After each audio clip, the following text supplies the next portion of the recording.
This is fantastic. You know, wow. This is so nice. You had no notice. I can't believe all these people. You had no notice. They just asked me to pop by. I'm going to be in another part of the state in about 2 hours. And they asked me to pop by and look at everybody shows up. That's incredible. That's incredible. Beautiful. And I appreciate it. You know, we had a nice flight in, and I said, there won't be any way I can do this. And they said, please, could you just come for a little while, just say a few words? And to have this kind of a turnout is just fantastic. We appreciate it. We appreciate it. And I got here, and I have Miss South Carolina. Where is Miss South Carolina? Come on up here. Come here. So nice. So nice. So she just got back, actually, from Miss America. And she was top 7. Very impressive.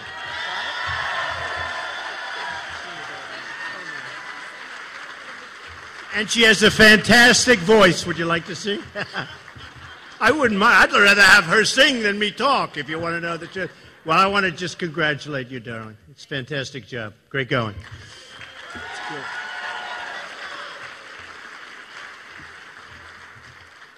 So, we have a lot of things to discuss, a lot of things to talk about, a lot of business, a lot of happenings over the last little while, and some of the cute things, but relatively unimportant, although maybe it is important. And if you want to stand, if everyone, there's some seats if you want. Stand if you want. I don't care. It doesn't matter. Huh? I love you too. I love you too. You know, it's funny. We talk about the press, and it's very interesting because I got here. We have all these great stories coming out. The polls are through the roof. You see what happens with the crowds on 10 minutes' notice. But the polls are through the roof. And here's one that they just reported, right? A poll. It's from Florida. Just came out. And here's the headline to show you about the press. Marco Rubio, who, by the way, has the worst attendance record in the U.S. Senate, has got the #1 worst attendance record, and they want him to be president, right? Marco Rubio passes Jeb Bush in the Florida poll. That's just a headline. Big story all over. So it says Marco Rubio passes Jeb Bush in the Florida poll. So I say, oh, that's too bad. I guess I thought I would do well in Florida. And then the first sentence is, Donald Trump is the winner. But I'm not in the headline. No, think about it. So here's the story. Rubio passes Bush, headline, big headline. But Trump has 31.5%. Rubio has 19.2%. And Bush has 11.3%. But I'm not in the headline. Now that tells you about the press, right? Do you think there's a little bit of a problem maybe that they have with me? I don't know. Here, you can who wants it, right? Here. You got it. Give it to her. Then one that is even more bothersome, frankly, is Boeing. So Boeing, and I've been talking about this for a long time, Boeing is going to sell 300 jets to China. But as part of the deal, they're going to set up a massive plant in a big section of China. They're going to build planes over in China. And you tell me why. Why aren't they building them here and sending them? They're building them over there. They're going to build them over there. Believe me, that'll end up being their biggest. That'll end up being their best. That'll end up taking a tremendous number of jobs away from the United States. And people can say whatever they want, but that's not good stuff. You know, the other day, I asked my people to go out and check, what is the trade deficit with China? And by the way, I didn't say, like, how are we doing? I didn't say, are we doing well with China? Are we making money with China? I said, what is the trade deficit? All right, there was only one thing it could be, right? We know that. So it's close to $400 billion a year. Can you believe this? And this has been going on for years. Close to $400 billion. And that's China. Japan is close to $70 billion a year. Mexico I love Mexico. I love China. I love Japan. I love them all. But we don't have the right people representing us. And you know that, right? Stand up. Will you stand up? What a great job. Come here, come here, come here. What a great job you've done. He got me over here. And you know what? I get a lot of money to make speeches and things. He got me for nothing, meaning he's a tough negotiator. Come here. Thank you, sir. Great job. Thank you, sir. Thank you. Absolutely. Appreciate it. I want him negotiating for us against China. But we have to take it back. We've got to take it back. We've got to get our people in line. We've got to do things that we just haven't done before. We have lost our way as a country. And we need business people. It's time to get business people in there. You know, when you talk about the African American Chamber of Commerce, I mean, you have people that are great business people. And it's one of the reasons you hear. So many people said, by the way, from your chamber, in the back room, we were meeting with very smart cookies. They all read The Art of the Deal. And you know what I get out of? Nothing. They don't give me 10%, right? But this group, they've all done great. And they should. Last night I did Colbert. Did anybody see that? So the ratings were phenomenal. It had like a 3.7. It beat The Tonight Show with Jimmy Fallon, which I did last week. We had great ratings that too. And it was a great evening. And following me was the gentleman who's a very nice man, Ernest, who negotiated the pact with Iran. And I wrote, Colbert gave me a book. He said, would you do me a favor? Would you write something, a little note? And I wrote him a note. I said, better luck next time. And he was very nice. I mean, look, they're trying. They're trying very hard. But we got to do better. If we're going to make our country great again, look at all these people. We just have to do better.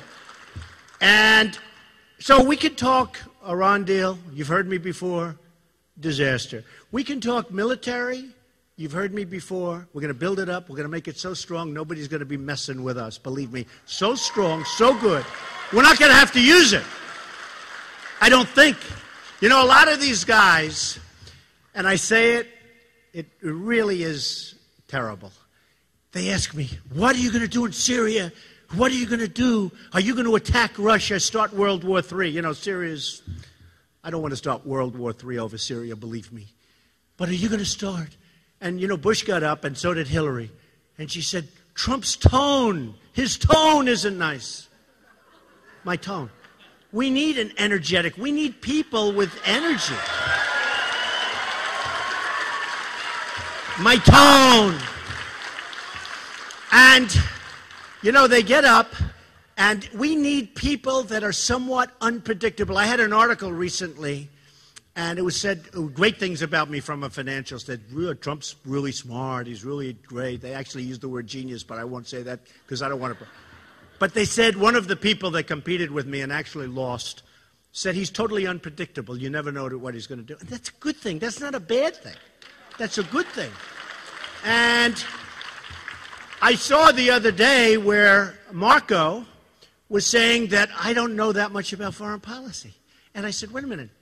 I don't like telling people what I want to do all the time. Does that make sense? I am the only one on that stage the other night, which I had a great time, but it shouldn't have been 3 hours. Who ever heard of a 3-hour? You know what happened with CNN? No. Now they're going to turn off their live feed. But you know what happened with CNN? CNN sold out the first 2 hours at record numbers. And they did record. It was the largest broadcast in the history of CNN. Think of it, with all the wars, this was number one. I wonder how many people would have been watching if I wasn't there. What do you think? Like 3? 3? So CNN was supposed to get $4,000, I guess, for a 30-second ad. Who knows? But it was supposed to be $4,000. And I think it went to $250. Would you say? They said it was a 4,000% increase, but then they said it was actually higher than projected. That's good by any standard. And they said, you know, I can't blame them. They said, who cares about these people? Who cares about even our audience? Because nobody wants to watch for 3 hours. But they said, We just sold out the first 2 hours at record numbers. So let's let these suckers stand up there for another hour in a room that was 100 degrees. That room was hot. I mean, poor Chris Christie. No, it's true.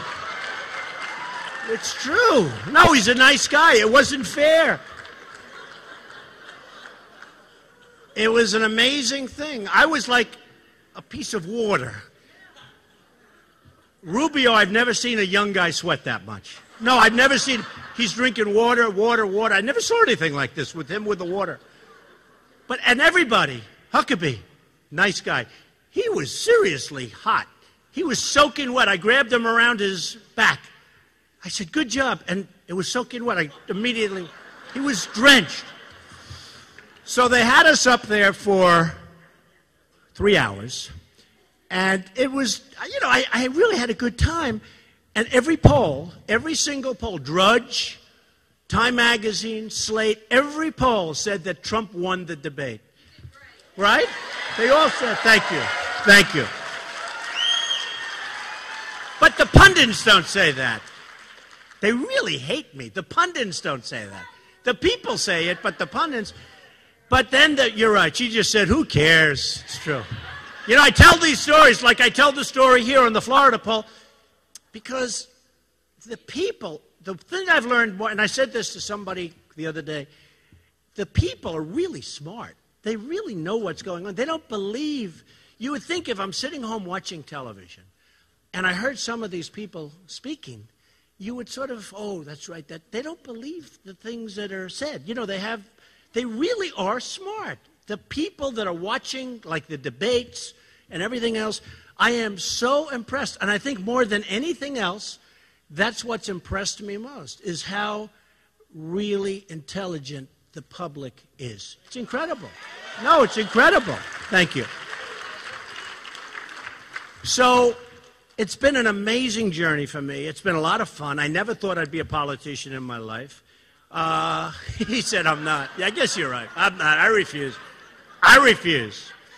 So here's a poll that came out recently that I love because generally Republicans do not do well with African Americans. Do we agree in terms of voting? Okay? But here's one. Trump receives 25% of the black vote in general election matchup. 25%. Now,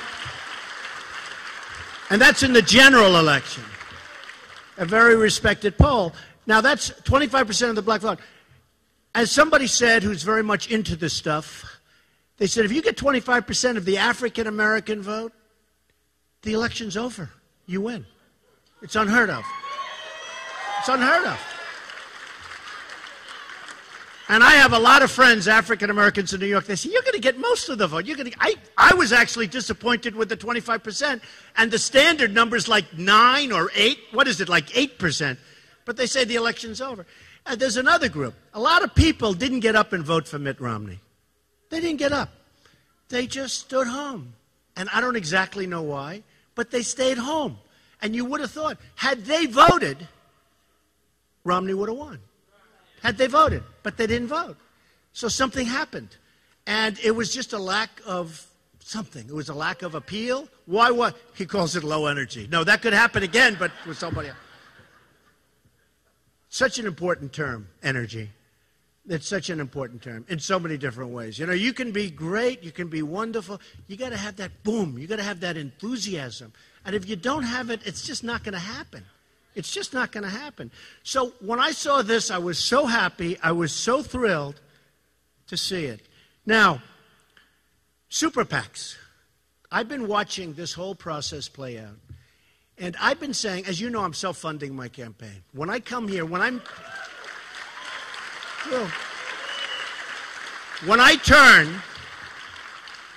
turn that big, beautiful plane around, and it costs a lot of money so I can see you guys for a little while. It costs me a lot of money. I'm paying for it. I'm not saying like so many of the other people, like all of the other people, they're all looking for money. I'm not. In fact, I feel sort of stupid. Why aren't I doing it? I'm turning down millions and millions of dollars. I don't want it. Because what happens is when you give millions of dollars, I don't say the word own. In some cases, that's a correct word. But I don't say the word own. But certainly you have a lot of power over the person if he wins or she wins the election. Now, Carly is out there fighting like hell to raise money. No, she's trying to raise money. I don't know. She doesn't want to spend her own money. Maybe she doesn't have so much. I don't know what's going on there. But she wants to raise money. And she's fighting to raise money. And her business career was a disaster. And nobody wants to say it. They say, you can't say that because it's sexist. I say, what's sexist about it? I respect women more than I respect men. Are the men insulted by that, by the way? No. See, they all say no. But I have great respect, admiration, and I cherish women. Hillary Clinton said, you shouldn't cherish women. I said, I do cherish women. I love women. My mother was like the greatest woman I've ever met. The greatest. And Hillary, who's become very shrill, you know the word shrill? She's become shrill. She was saying what I said about Obama, and yet in 2008, she was the original birther. She's the one that started that whole thing. Hillary is a birther. By the way, don't switch your votes to Hillary, please. But Hillary is the one that started it. Check it out, 2008. And the other day, a guy asked me a question. I didn't give him an answer. I got in trouble because I didn't give him an answer. They said, isn't that terrible? The man's asking me a question. And you know what? If I did, and if I would have fought him, and by the way, it was 100 degrees in that room. We had 4,000 people. It was packed. It was packed. The last thing I wanted to do is get into a big argument with someone. I wanted to get the hell out of there. It was hot. I was soaking. The good thing is you lose a lot of weight doing this, because every room I have, they're so full, and the rooms aren't meant for that many people. So it becomes hotter and hotter. It's like a steam bath. And you lose weight. It's a hell of a way to lose weight, I'll tell you that. Well, the other candidates don't lose any weight. But you know why? Because nobody goes to watch them. It's true. They have no people. No, they have no people in the room. So no, Hillary started it, and then she acted so indignant, like, how dare he? Give me a break. I don't know if she's going to win. She's got horrible numbers. She's coming down like a really, really sick rocket. She's coming down, and we're going to see what happens. I mean, who knows? Who knows? I think I don't think she's going to do well. I notice she only mentions me when she's speaking. She mentions me, which I think is a great compliment. I think that means, right? What do you think? Yes? But we are going to do something that's special, and we're going to take it back. A couple of little business things because of the fact that it is the chamber. So we have to get rid of Dodd-Frank. You people borrow money. And Dodd-Frank really concentrates business in far fewer hands. I mean, if you look at what the result is, I can tell you that if I want money, or if somebody with a lot of money wants money because we don't want it, that's what happens. In other words, if you don't need money, they want to give you all the money you want at no interest. The lowest interest rates you've ever seen. If you need money, you know what I mean, right?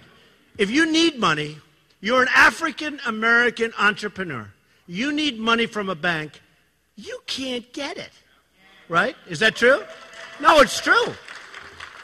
And I've had more friends, and I'm not talking about African-American only. I'm talking about period, people. I know so many people with talent, and they come to me, they want to borrow money. I said, I'm not a bank. And they said, please, I can't get the money from the bank. And yet, the banks are loaded to the gills, and it's not even the bankers. The regulators are absolutely killing the banks. I mean, I have friends that are bankers.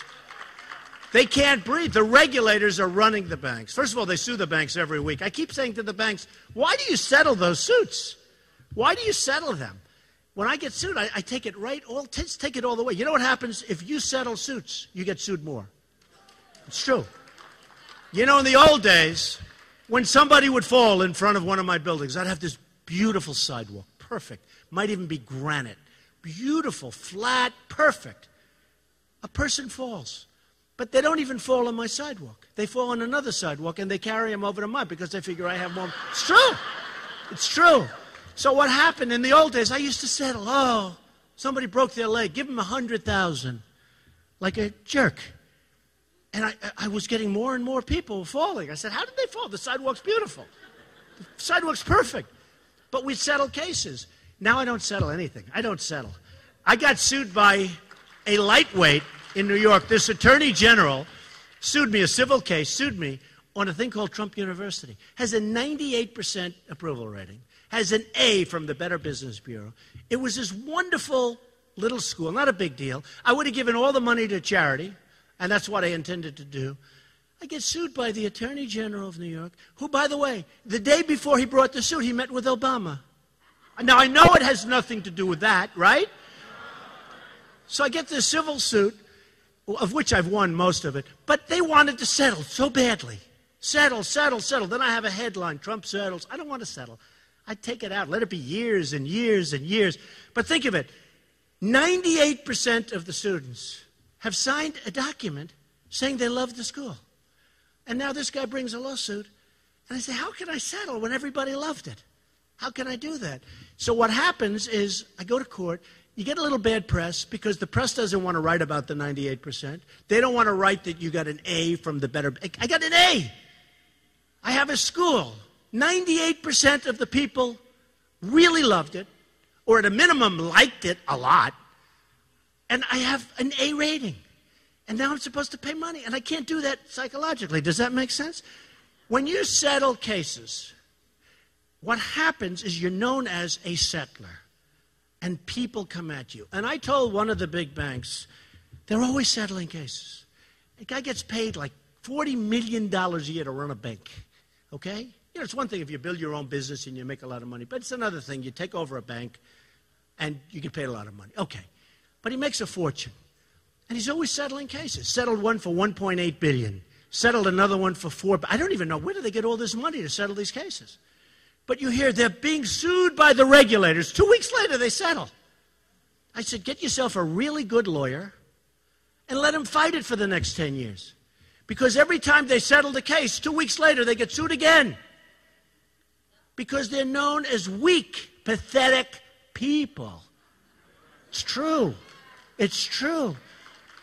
And he tells me, here's the excuse. Don, we're a public company, and we don't like this hanging overhead. I said, you gave $2 billion. I mean, there's some at $10 billion, $7 billion. You know, a lot of times you'll settle a case because the legal fees are more than the case. I can't even do that.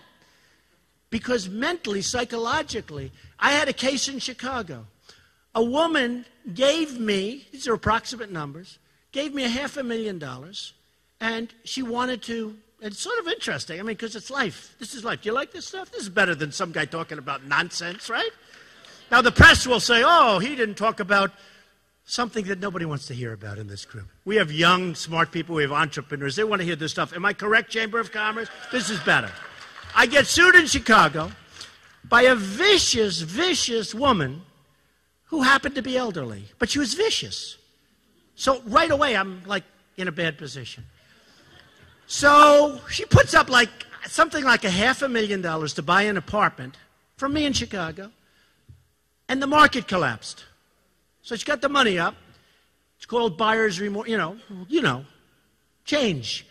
So she puts up the money. She's very happy. The apartment's beautiful. Market collapse. Doesn't want to close. So let's say, I don't know the exact numbers. Let's say the apartment's $2 million. But she didn't want $2 million. She wanted $5 million. She didn't want $500,000. She didn't want her deposit back. I wouldn't have given it back, by the way. No, I wouldn't have given it back. But even if I wanted to, so she puts up $500,000, and I think she wanted like $4 or $5 million. I said, for what? Well, the ceiling wasn't painted the color. You know, I mean, all excuses. Right? All excuses. And I said, I'm not going to settle. The press loved it. You probably remember the case in Chicago. So now they say, there's no way Trump is going to take over. And the woman was, I think, like 80 when she sued me. I think she was 87 when I won. Can you believe it? No, I think the case lasted for years. And then I had to go to court. And they said, we'll reduce the number. By the way, the building is incredible. It's an incredible building. It's not like it's a defective building, because if it was, that's a different ballgame. But I build good. What I really know, and I'll build the greatest wall you've ever seen. I built it. So the woman wants far more than even the cost. For what? For psychological distress. Okay? And anyway, I said, we can't settle this. Now, for me to go to Chicago for 2 days, I was a witness for like a full day and more than that. That's a big deal. The press was eating it up because they're going to see an 87-year-old woman. Remember, she was much younger when it started. But even though she was 87, and I'll say it, she was a horrible human being. She was horrible. So she was just a vicious, and by the way, she was rich. She had a lot of money. And she said, I didn't know this, I didn't know this. And then we found a letter where she knew everything. All of the things she didn't know about, they wrote a letter asking for these things before she closed. And then she closed when we said, no, we're not going to give you any of those things. And then she used that. It was unbelievable. The press was devastated when I won unanimously in a jury trial. Had a very fair judge, although I thought it should have been thrown out on summary judgment, to be totally honest with you. But I won the case. The point is, when you're known as a settler, you're known as a patsy. Do you know what patsy is, right? Now, if we would have had that thinking, because it's a mindset, and I'm not sure if you're born with that mindset, if you develop it, you can certainly develop it to an extent. But it's no different than Michael Jordan was a great player when he first laced up his shoes, right? I mean, he was good. They were talking about a certain golfer. Nobody remembers this, but he was an older golfer. And his name was Julius Boros. And he won the U.S. Open maybe once or twice. He won the U.S. Amateur. Anybody hear of Julius Boros? He had that slow, beautiful swing. Slow, beautiful. And he didn't start playing golf until he was like 23 years old. And he was an accountant in Westchester, an accountant. And he'd go with his friends to the driving range for lunch. And his friends would hit balls. And then he'd go and leave. He'd never hit because he didn't play golf. And they kept saying, Julius, hit balls, Julius, hit balls. He wouldn't do it. Then after about 3 or 4 days, he said, okay, I'll hit some. In one day, in one little lunch, he was better than all of those guys. It's called talent. He was better than all of them. And he won the U.S. Amateur like a year and a half later. You guys know what I'm talking about. He won the U.S. Amateur a year and a half later, and then he became a pro. He won the U.S. Open. I mean, he's a great golfer. But there's a certain natural ability that people have, no different in business. There are people in here that are phenomenal business people. And there are people that can get better, and there are some people that can't even get better. Do we agree, fellas? There's some people they won't. Okay? They're not going to get better. But we have negotiators for us that are people that really are not natural. They're not good.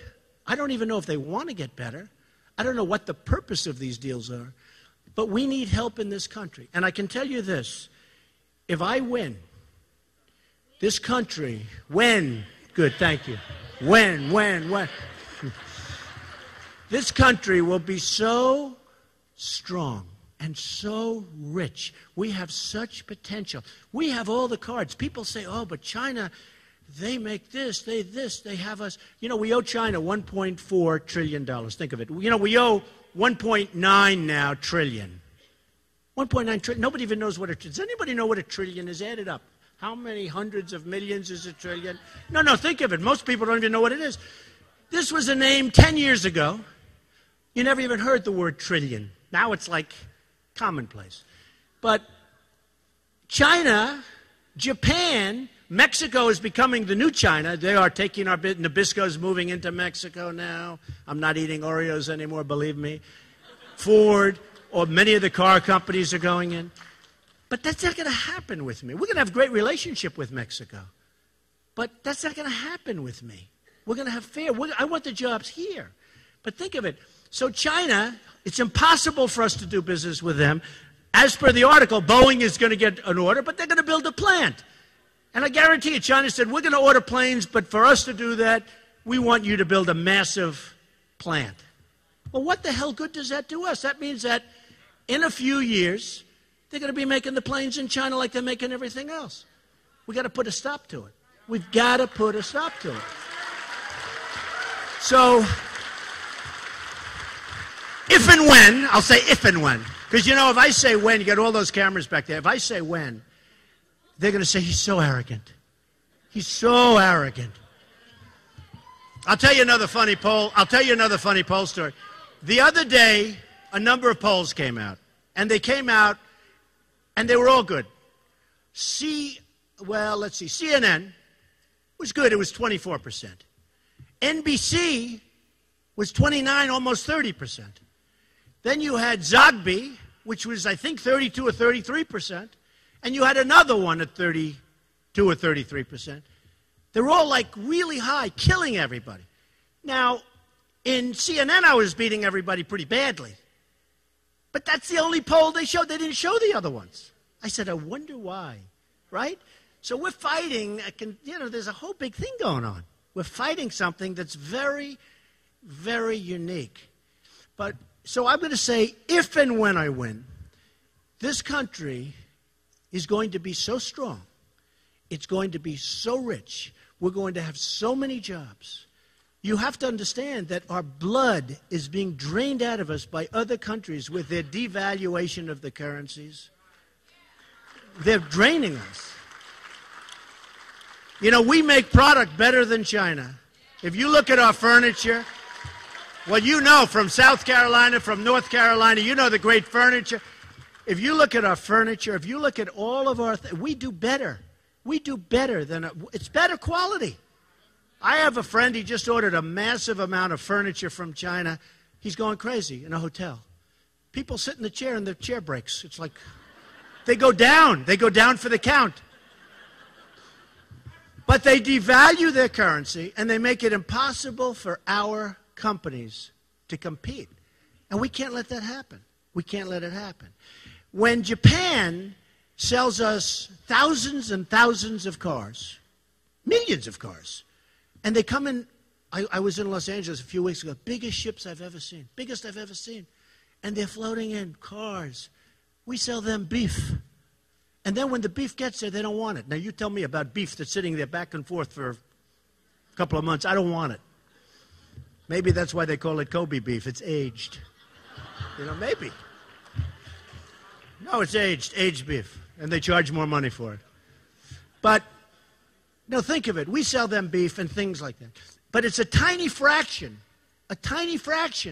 compared. And then we have a trade deficit of the kind of money that I went over. And when we have the proper negotiators, and I know the best in the world, they're all calling me. You got to give me a couple of names. I want a couple of really good African-American negotiators. Stand up. Do you want to do it a little bit? I'll take you right now. I'll take you right now. I love that. And you have some great negotiators. I know that. But I have guys call me the biggest people in business. Because, you know, nobody thought I was going to run. They said, why would he run? He's got this wonderful family, wonderful company. Why would he run? Why would he put himself through this? And I'm actually asking that question myself. But why would he do it? And nobody thought I was going to run. And they weren't even polling me. They weren't putting me in polls. And my wife said, you know if you run, you know you're going to win. She's actually very smart. No, it's true. Because I see the way people react. But if they poll you before you announce, you're never going to get anything because, frankly, nobody believes you're going to win no matter what. Nobody believes. And it doesn't matter if you say, I'm running, I'm telling you. If they say Donald Trump is running, will you vote? They're saying he's not running. But she said, you know, if you actually announce, you're going to win. I said, all right. A few people told me that. But my wife said it very strongly because she's with me and we go out and we have a lot of fun and people go sort of crazy because they want help. They want to see this country be strong and they want it run by smart people. They want it run by smart people. So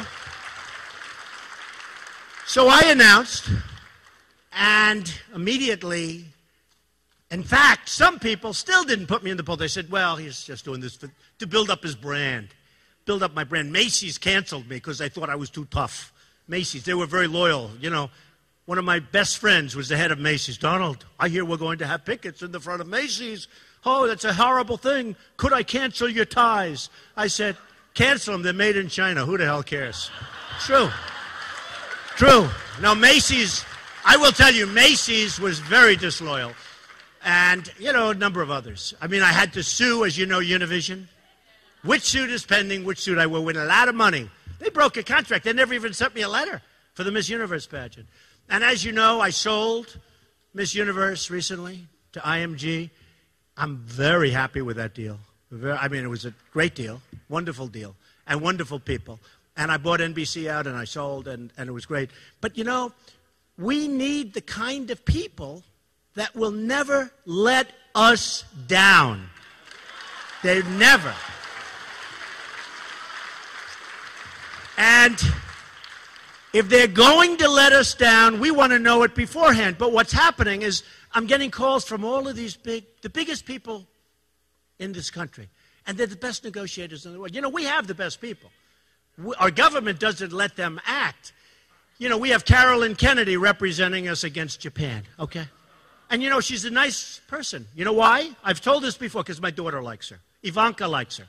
And I like Ivanka. Do we all like Ivanka? I love Ivanka. But she says she's a very nice person, Dad. I said, I don't care about a nice person. I don't want nice people. I want bad people. I don't care who they are. I just want great. They can be nice. They can be horrible. I want great negotiators. And we're going to have the best negotiators. But the biggest people and the best negotiators, people that have made a fortune, are calling me, Donald, I'd like to help. I want to help you. They see that they think I'm going to win. Otherwise, they wouldn't waste their dime. Believe me, right? If they thought I'm what, they're not calling. They're not wasting any time. But I've got guys that are so good that when I put one in charge of China, one in charge of Japan, I'll handle Ford. Oh, that was such an easy one. You all know that, sir. I'm not going to tell you, but that's too easy. That'll only take a few hours. I just have to wait for the call back saying, we'll move back to the United States, Mr. President. Mr. President, we're moving back to the United States. But I have the greatest negotiators in the world ready to go. Ready to go. Now, Jeb, look, not going to happen. And, you know, I think he's a nice person. And the other day he got a soundbite, because there's a very establishment rooms. You know, I gave some great zingers, and the people, in fact, the only one I heard clapping was my son, Eric Trump. You know that? It's true. I gave these great zingers, and Jeb does this stuff, and the people clap, because it's, you know, very establishment in the Reagan. Look, I think Ronald Reagan liked me a lot more than he liked a lot of people. He really did like me. But that was very establishment. So what happens is Jeb, it's not going to happen. It's not his thing. And he's a nice person. Honestly, it's not Hillary's thing. It's not Hillary. It's not Marco Rubio's thing. I mean, Marco Rubio, as an example, he's got no money, zero. Now, I think that's okay.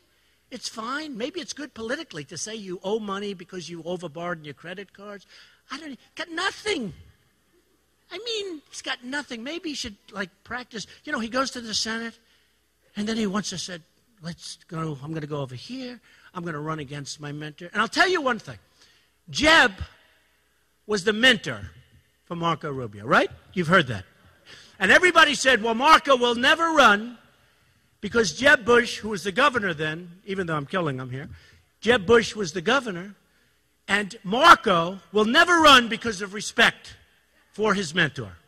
And I figured the same thing because I'm a very loyal person. I wouldn't have done it ever. I think it's very disloyal. So Jeb Bush was this mentor.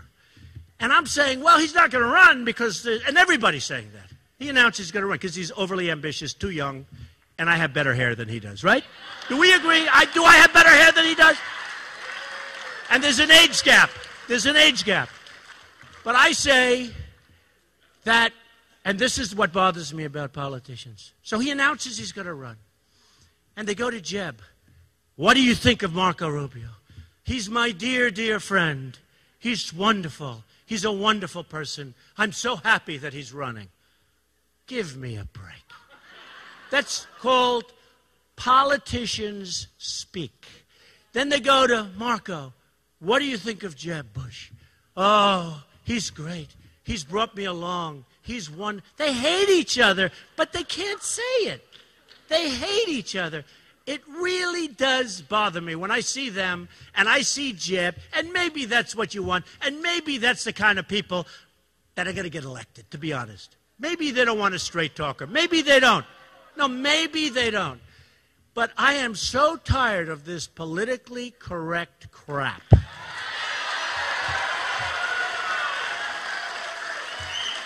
Just tired of it.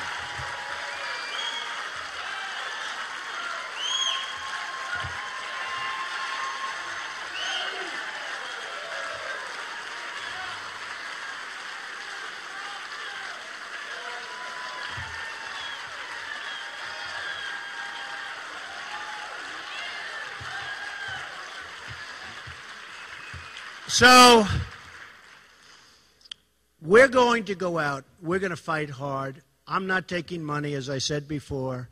And I am going to win, and we're going to turn our great country around, and we are going to do something.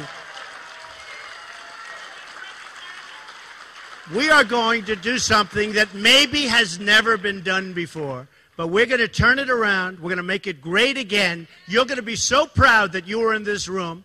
And now I better get back on that plane and get the hell out of here, because I have other people from South Carolina that are waiting for me.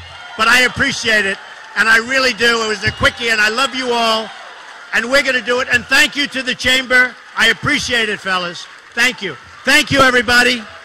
Thank you. Thank you very much.